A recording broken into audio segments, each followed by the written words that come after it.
পরের দিন সকাল হতেই সে ছুটে যায় নৈহাটির বড় মার কাছে। কিন্তু বড় মার মন্দিরের সামনে পড়ে লম্বা লাইন, প্রচণ্ড ভিড়। সারা দিন লাইনে দাঁড়িয়েও বিজয় বড় মার দর্শন পায় না। মন্দিরের দরজা বন্ধ হয়ে যায়।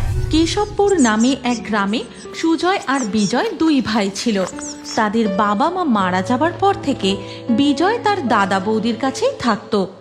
দুই ভাই জমিতে চাষের কাজ করত, তার সাথে বিজয় তার পড়াশোনাও চালিয়ে যেত।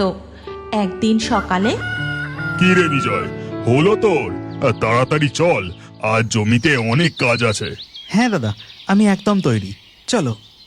ঠিক তখনই সুজাতা রান্নাঘর থেকে বেরিয়ে আসে আর বলে, এই নাও ধরো, এতে দুজনের মতো খাবার বেঁধে দেওয়া আছে, সময় মতো খেয়ে নিও। সুজয় সুজাতার হাত থেকে খাবার নিয়ে জমির দিকে চলে যায়। তারপর দুই ভাই মিলে জমিতে কাজ করতে থাকে। বেলা বাড়ার সাথে সাথে সূর্যের তাপও প্রচণ্ড বাড়ে। আর ঠিক তখনই বিজয়, একটু জল খাবো। দাদা, দাদা, কি হলো তোমার? তুমি এরকম করছো কেন? বুকের বাঁ দিকটা কেমন যেন ব্যথা করছে। এই কথা বলতে বলতেই সুজয় জ্ঞান হারিয়ে মাটিতে পড়ে যায়। গ্রামের আরও কিছু চাষি মিলে তাকে তুলে বাড়িতে নিয়ে আসে। তারপর ডাক্তারকে খবর দেওয়া হয়। যা বুঝলাম, এনার হাতে একটা সমস্যা দেখা দিয়েছে, আর তারই ফলে বিছানায় শয্যাশায়ী। ইনি কবে পুরোপুরি সুস্থ হবেন তা সঠিকভাবে বলা যাচ্ছে না। এ আপনি কি বলছেন ডাক্তার বাবু? হায় হায় হায়, এ আমার কি সর্বনাশ হলো! এই প্রেসক্রিপশনে যা ওষুধ লেখা আছে তা নিয়মিত খাওয়াবেন, বাকি সবই উপরওয়ালার হাতে। এখন আমি চলি। এই কথা বলে ডাক্তারবাবু সেখান থেকে চলে যান। ওগো, এ তোমার কি হলো? তুমি ওঠো, কথা বলো। হে ভগবান, এখন আমার কি হবে? এই সংসারটা আমি কি করে চালাবো? তুমি কোনো চিন্তা করো না বৌদি, আমি দাদার সেবা শুশ্রূষা করে দাদাকে ঠিক সুস্থ করে তুলব। আর দাদা যতদিন না সুস্থ হয়, এই সংসারের সব দায়িত্ব আমার। আমি সারা দিন রাত জমিতে কাজ করব, দাদার ওষুধের জোগাড় করব। তুমি কোনো চিন্তা করো না বৌদি। এরপর থেকে বিজয় সারা দিন কঠোর পরিশ্রম করে, সংসারের সব দায়িত্ব পালন করে, সাথে দাদারও নানা রকম সেবা করতে থাকে। কিন্তু তার দাদার সুস্থ হওয়ার কোনো লক্ষণই দেখা যায় না।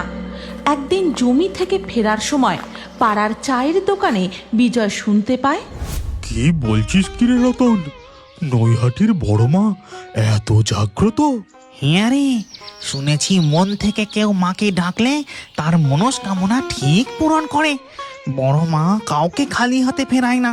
জয় বড় মার জয়, জয় বড় মার জয়। মাগো, মা তুমি সবাইকে এইভাবেই রক্ষা করো। চায়ের দোকানে এই সব কথা শুনে বিজয়ের মনে যেন এক আশার আলো জেগে ওঠে। পরের দিন সকাল হতেই সে ছুটে যায় নৈহাটির বড় মার কাছে। কিন্তু বড় মার মন্দিরের সামনে পড়ে লম্বা লাইন, প্রচণ্ড ভিড়। সারা দিন লাইনে দাঁড়িয়েও বিজয় বড় মার দর্শন পায় না। মন্দিরের দরজা বন্ধ হয়ে যায়। বিজয় ক্লান্ত হয়ে একটা বেঞ্চে বসে। এ তোমার কেমন বিচার বড় মা? এত দূর থেকে মনে এত আশা নিয়ে তোমার কাছে ছুটে এলাম, তুমি আমায় দর্শনটুকুও দিলে না। এখন আমি আমার দাদাকে কি করে সুস্থ করে তুলবো? ও ভাই, বসে বসে এত কি ভাবছো? এই নাও, এই জল বাতাসাটুকু খেয়ে নাও। বিজয় মাথা তুলে দেখে তার সামনে একটি বউ জলের ঘটি আর বাতাসা নিয়ে দাঁড়িয়ে আছে। বিজয় কিছু জিজ্ঞাসা না করেই জলের ঘটিটা নিয়ে ঢক ঢক করে জল খেতে থাকে, কারণ সে সত্যিই খুব ক্লান্ত ছিল। তোমায় অনেক অনেক ধন্যবাদ দিদি, আমার সত্যিই খুব জল পিপাসা পেয়েছিল। আচ্ছা, বুঝলাম। এখন বলো তো, এমন মন উদাস করে এখানে বসে আছো কেন? মনের কত আশা নিয়ে বড় মার দর্শন করতে এসেছিলাম। আমার দাদা খুব অসুস্থ, ভেবেছিলাম বড় মার পায়ের ফুল দাদার মাথায় ছোঁয়ালে দাদা আস্তে আস্তে সুস্থ হয়ে যাবে। কিন্তু বড় মা আমাকে খালি হাতেই ফিরিয়ে দিলেন। ওরে পাগল ছেলে, বড় মা কাউকে খালি হাতে ফেরায় না। বড় মার দর্শন পেতে হলে যে মন্দিরে আসতে হবে এমন কোনো কথা নেই। যে কোনো স্থানে বসে মন থেকে বড় মাকে ডাকলেই তিনি সাড়া দেন। আর পুজোর ফুলের কথা বলছিস, গাছ থেকে ফুল তুলে বড় মার নাম করে সেই ফুল মাথায় ছোঁয়ালেই হবে। শুধু মনে ভক্তি আর বিশ্বাসটুকু রাখতে হবে।